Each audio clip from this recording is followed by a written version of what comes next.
सकाळचे 5:15 वाजले होते. म्हटलं पाणी येईना, आता हे 6 वाजता जाणार आहे, लवकर पाणी मारून घेऊ. आणि म्हणून ओट्यावर सगळीकडं मस्तपैकी पाणी मारलं आणि पाणी मारता मारता 5:30 वाजले आणि सगळीकडं असा सडा मारून घेतला. तिथं थोडं राहिलं. इतका सुंदर असा म्हणजे शेवटपर्यंत नळापर्यंत मी पाणी मारलेलं आहे. आणि इकडचं राहिलं कारण इकडं बादल्यावर लय उडतं ना सडा मारताना. म्हटलं मग आता हे बादल्यातलं पाणी राहिलं का मग तिथे मारता येईल. इतका मंद मंद असा मस्त वास सुटलेला आहे ना की बस छान मातीचा. आणि बघा किती मस्त असा आकाशकंदील दिसत आहे रात्रीचा असा म्हणजे अंधाराचा. आणि इकडं दुसरा आकाशातला चंद्र. पक्ष्यांच्या किलबिलाटामध्ये मस्त दिवस उजाडत होता आणि माझी बरीचशी कामं झाली होती आणि बरीचशी कामं राहिलेली होती. चला आता रांगोळी तर मला काढायचीच आहे पण अजून उजाडत आहे. आणि इकडं मी कुकरला डाळ लावून दिली कारण डाळ आणि हे जो कांदा काढलेला आहे भाजून ते मला आता दळायचे कारण लाईट जाऊ शकते कधीही पण. मसाले वगैरे दळून ठेवले आणि तोपर्यंत सूर्य चांगलाच वर राहतो. म्हटलं चला आता छानशी रांगोळी काढूया. मी काल आणलेले रंग.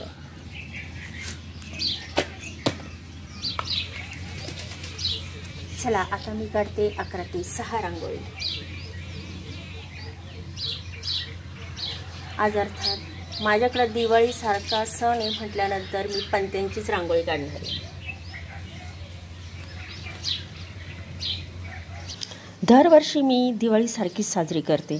तुम्ही बघितलं जवळजवळ माझं 8-10 दिवसापासून घर साफसूफ करायचं काम चालू होतं. घर वगैरे सर्व आवरूनही झालं होतं. बाहेरचं अंगण वगैरे आवरलं होतं. आणि कालच मी आकाशकंदील लावून दिला होता. आणि आता संध्याकाळी मस्तपैकी पणत्या पण लावणार आहे. म्हणजे शिवजयंती ही मी नेहमी दिवाळीसारखीच साजरी करते. काकांनी छत्रपती शिवाजी महाराजांच्या फोटोला एक छानसा हार आणला होता. आमच्या इकडं काय फुलांचे हार भेटतच नाही म्हणजे असे ताजे ताजे फुलांचे. मग मिळतात तर आर्टिफिशियलच फुलं. त्याच्यामुळं मग काकांनी आर्टिफिशियलच फुलं आणले होते. आणि मग आता म्हटलं रांगोळी ही पांढरी नुसती का काढायची तर रंगीतच हवी की नाही. म्हणून काल मी रंगीतसुद्धा रांगोळी काढायला सांगितली होती. आणि आज मग रांगोळी कोणती काढायची म्हटलं तर आपण शिवजयंती नेहमी दिवाळीसारखी साजरी करतो. मग पणत्यांचीच रांगोळी काढूया. म्हणून 11 ते 6 ही ठिपक्यांची रांगोळी मी काढत आहे. आणि त्याचबरोबर फुलं आणि पणत्यासहित. आज शिवजयंती म्हटलं आज खूप गडबड नको. आणि म्हणूनच आदल्या दिवशी मी भरपूर तयारी करून ठेवली होती. रांगोळी कोणती काढायची हे पण ठरवून ठेवलं होतं. त्याच्यामुळं मग मला आहे ना आज खूप पटपट आणि सोपं आणि सहज उरायलेलं आहे.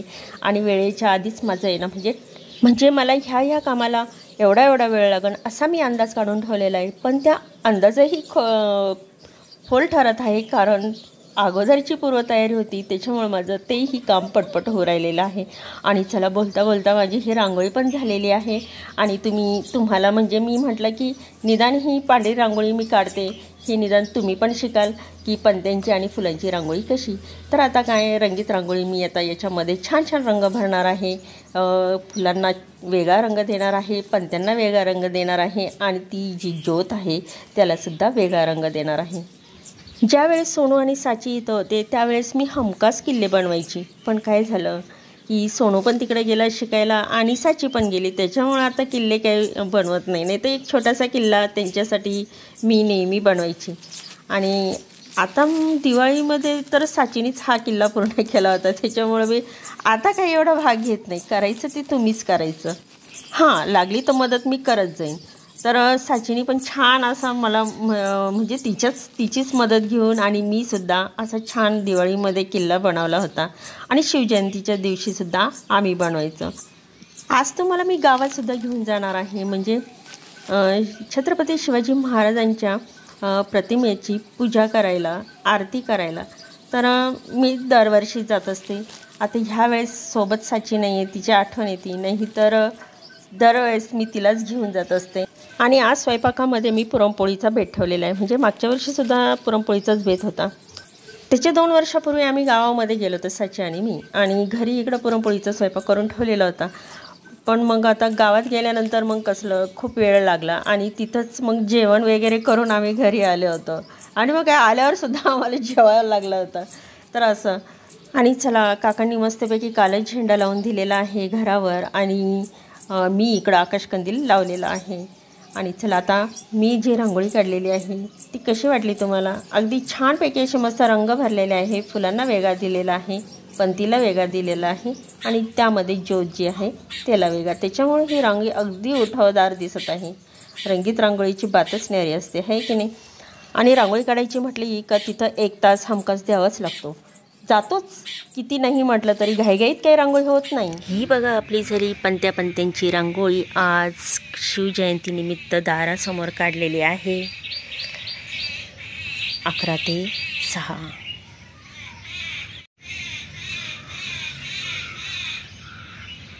अक्काला म्हटलं होतं रंगभर, अक्काने अशीच काढली. काय का म्हणू म्याव. आपल्या घरावरचा झेंडा, इकडं झेंडा लावलेला आहे आणि या साईडला माझ्या इकडं आकाशकंदील लावलेला आहे. अक्का आणि काका जाम झाले सर्दीने, त्याच्यामुळं नाही तर तिने काढली असते रंगीत. तर चला आता मी स्वयंपाक करणार आहे त्यांचा. हाय हॅलो नमस्कार, मी मनीषा तुम्हा सर्वांचं स्वागत करते आपल्या लाडक्या चॅनलमध्ये, ज्याचं नाव आहे कृषीची ब्लॉग. सर्वांना शिवजयंतीच्या खूप खूप हार्दिक शुभेच्छा. चला आता माझं पटपट काम झालेलं आहे. म्हणजे इथं तुम्हाला दिसून खूप पसारा आहे. तर इकडं भात करून ठेवलेला आहे, इकडं कांदाही चिरून ठेवलेला आहे. माझं पुरण झालेलं आहे. आता पुरण बनवायला घेते मी. पुरण पण झालेलं आहे. आता चला आता एका ताईची मी रेसिपी पाहिली होती आणि त्याच्यामध्ये डाळ आणि गूळ यांचं प्रमाण सम होतं आणि त्याच्यामध्ये 1 चमचा तूप टाकायचा आणि गूळ विरघळेपर्यंत ते परतळून घ्यायचं. तर तूप का टाकायचं, तर तूप खाली डागू नये, ते पुरण डागू नये यासाठी. तर मला ते खूप आवडलं आणि म्हणूनच मी त्यांच्यानुसार मी आता हे बनवते. यामध्ये जायफळ, सुंठ आणि वेलची, काल वेलची काढून हे घेतले, ते सोलली होती, त्याच्यामुळं आज वेळ पटापटा होऊ राहिलेला आहे. आता हे सर्व मिश्रण हलवून घेता ती डाळ कधी एकजीव झाली त्या पूर्ण गुळामध्ये कळलंच नाही. अगदी दिसतंय तुम्हाला, अगदी बारीकच दिसते, त्याच्या डाळ काहीच दिसत नाही. अगदी पेस्ट झाल्यासारखं हे डाळीचं पुरण झालेलं आहे. आणि आता मी हे पुरण बाजूला ठेवणार आहे आणि जाणार आहे काकांसोबत गावामध्ये छत्रपतींच्या पुतळ्यांचं दर्शन घ्यायला. चला तुम्ही पण. मग गावात आल्यानंतर काका नेहमीप्रमाणे गजानन माऊलींच्या दर्शनाला आले आणि त्यांनी दर्शन घेतलं आणि तिथून पुढं आम्ही निघालो छत्रपती शिवरायांच्या पुतळ्यांचं दर्शन घ्यायला.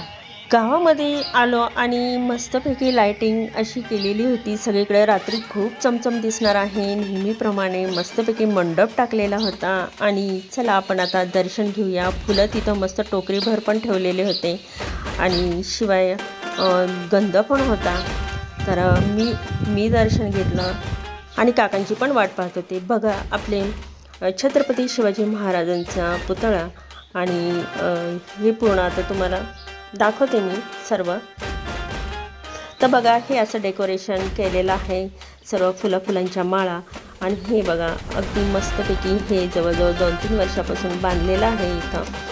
आणि पाठीमागे प्रतिमा आहे आणि त्याच्याच समोर पुतळा पण आहे आणि हे मंडप टाकलेलं आहे. तर सगळ्यांची म्हणजे गर्दी होत आहे दर्शन घेण्यासाठी आणि सर्व आलेली आहेत. चला आता मी पण घेतलेलं आहे दर्शन. तर आमच्या इथे छत्रपती शिवाजी महाराजांची मिरवणूक दुसऱ्या दिवशी असणार आहे, म्हणजे संध्याकाळी नाही तर दुसऱ्या दिवशी. आणि चला आता आरती करायची आहे. तर सर्वजण आता उभे राहिलेले आहे.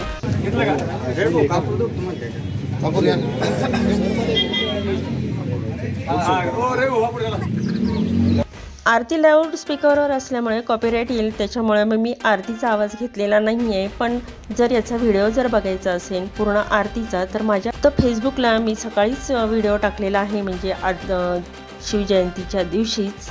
तर जरूर बघा. मनीषा खालकर या नावाने सर्च करा, तुम्हाला संपूर्ण आरतीचा व्हिडिओ त्यामध्ये आढळून. चला आता आरती होत आहे आणि यानंतर आरती झाल्यावर मी घरी जाणार आहे. 3 मिनिटाचा मी आरतीचा व्हिडिओ पूर्ण काढला होता आणि यूट्यूबवर मी टाकायला गेली पण शॉर्टमध्ये, पण शॉर्ट काही झालाच नाही. तो व्हिडिओ ब्लॉक झाला आणि शिवाय कॉपीराईट आलं म्हणून फेसबुकवर टाकलं. झाली आता जातो घरी. काका दर्शन घेत आहे.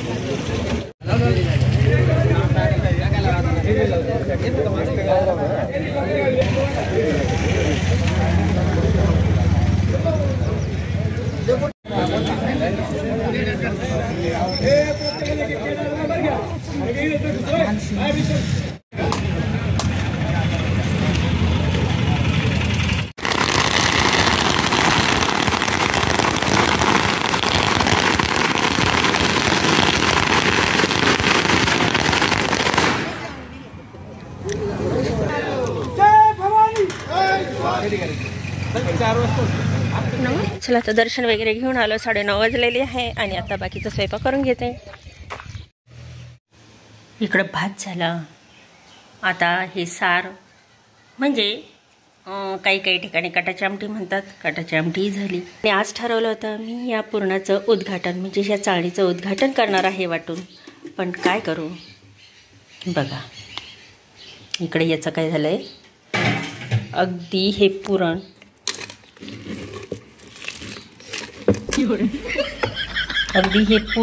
डायरेक्ट वाटूनच निघालं. आता काय ती चाळणीचे माझं उद्घाटनही होऊ नाही राहिलं, त्याच्यामुळे आता हे चाळणीचं उद्घाटन राहिलं. चला आता यानंतर मी भजे करायला घेणार आहे खेकड्याचे आणि पापड तळणार आहे. त्याच्यानंतर मग पुरणपोळी करायची मला, तर ते शेवटी बरं आहे. जशी इकडं पुरणाची गत झाली तशी इकडं पापडाची. तेल तापलं होतं की नाही काय माहिती, मी पापड टाकलं तर ते तळानच ना लवकर. केवरही बसली वर करते, पुन्हा अलटून पालटून करते, तरी आहेच ते. शेवटी घेतलं काढून आणि मग दुसरा पापड टाकला. आता मस्तपैकी असा फुलून तळून आला होता. आता पापड झाल्यानंतर कुरड्यासुद्धा तळून घेतल्या पटपट, कारण कसं आहे पापड तळून घेतल्यानंतरच मला भजी तळायची होती. आणि आज माझ्या आवाजामध्ये खरंच बदल झालेला आहे. पहिल्यांदा काकांना सर्दी झाली, नंतर अक्काला झाली, आता मला पण होते का काय माहिती. थोडासा घसा जरा जाम वाटते, असं काही नाही, एवढं काही नाही. चला आता त्याच्यानंतर मी आता भजे तळून घेत आहे. अगदी सुट्टे करून मस्तपैकी असे पसरून टाकले म्हणजे तेलामध्ये मस्त खेळले जातात हे भजे. पाण्याचा न वापर करता भिजवलेल्या पिठापासून भजी, अगदी मिठाने सोडलेल्या पाण्यापासून केलेली भजी, खेकडा भजी. आता इकडे भजी झाल्यानंतर दुसरं काम होतंच, म्हणजे लगेच पीठ मळायचं होतं. मनोमन खुशही झाली होती. म्हटलं आता पुरण वाटायची काही गरजच नाही आहे, ऑलरेडी सगळं वाटून निघालेलं आहे. पीठ एवढं चाळून ठेवलं त्याच्यापैकी एवढंच करून राहिले.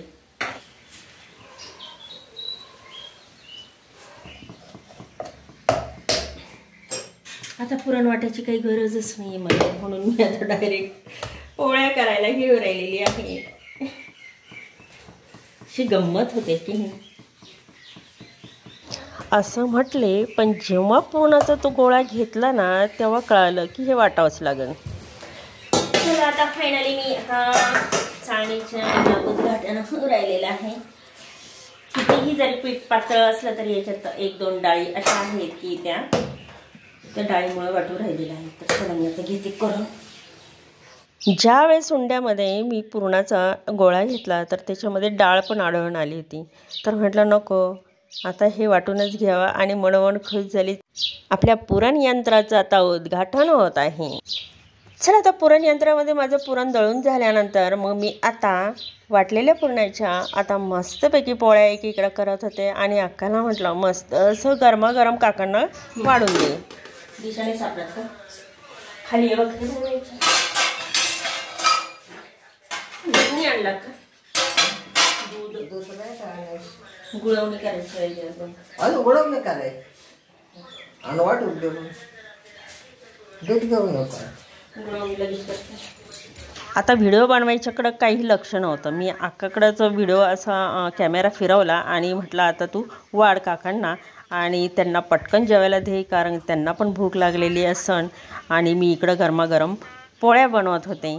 मग काय, पुरणपोळीचा जो स्वयंपाक बनवलेला होता, मग सगळ्यांनी गरमागरम तिघांनीही छानपैकी खाल्ला, त्याचा आस्वाद घेतला.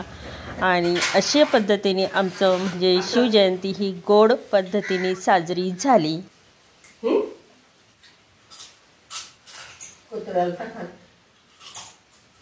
कावळे कुत्रे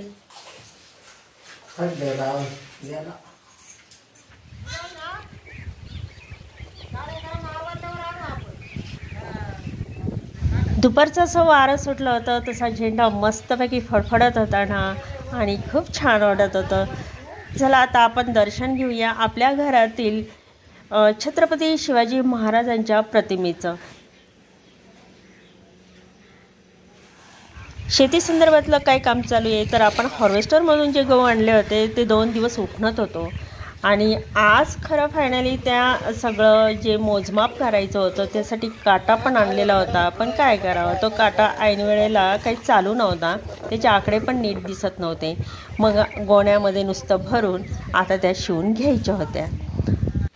चला मग आता हा काटा नाही, मग आपल्याला दुसरा काटा आणावा लागणार आहे, कारण ह्या काट्यामधून जर बटन दाबले तर नीट एवढ्याशे आकडे व्यवस्थित स्पष्ट दिसत नाही. आणि कसं आहे, दोघांना पण मोजून घ्यायचं आहे ना, त्यामुळं असं ठरलं की आता ह्या सर्व गोड्या बांधून चाळीमध्ये ठेवून आणि मग मस्तपैकी कुलूप लावून घ्यायचं. आणि मग उद्या परवा बघूया काटा भेटल्यावर. संध्याकाळ म्हणजे दिवे लावणीची वेळ.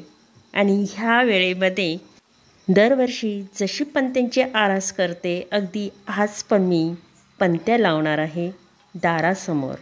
चला, मी आता सर्व पणत्यामध्ये तेल ओतून प्रज्वलित केलेले आहेत आणि त्या बाहेर एक एक नेऊन ठेवणार आहे.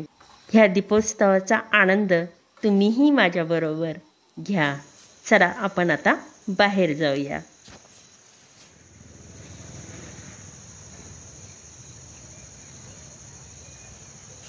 चला आता दिवे लावते मी सगळीकडं.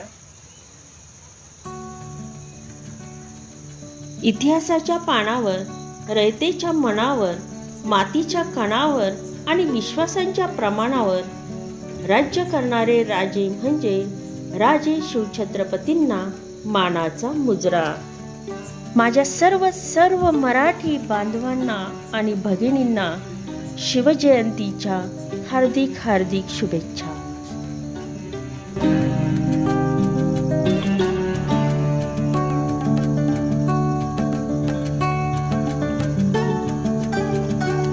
दिव्यांच्या रांगोळीमध्ये मस्तपैकी दिवा ठेवलेला आहे. आणि सगळं असं दारासमोर अगदी ओट्यावर छानपैकी अंतराने मस्त हे दिवे लावलेले आहे. आणि वरती आकाश कंदील. चला, दिवाळीसारखी पूर्ण घरातली स्वच्छताही केली. त्यानंतर आकाशकंदील, आज गोडधोड बनवलं, आकाशकंदील लावला, त्याचबरोबर पणत्या लावल्या. दिवाळीसारखी दिवाळी तर साजरी वाटू राहिली. अंगणामध्ये रांगोळी पण छान काढलेली आहे. आणि अगदी म्हणजे जशी दिवाळी आपण दीपावलीला साजरी करतो तशी आत्ता पण साजरी मी करू राहिलेली आहे. आणि फक्त एकच कमी असेल ती फटाक्याची. आणि चला, दीपावलीमध्ये होतेच तर सुरसुऱ्याने तीही पूर्ण करून टाकूया.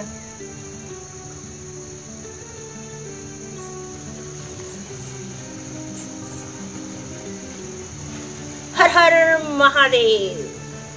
छत्रपती शिवाजी महाराज की जय. हे छत्रपती होते म्हणून सर्व मराठी माणसांचं जीवन असं उजळलं.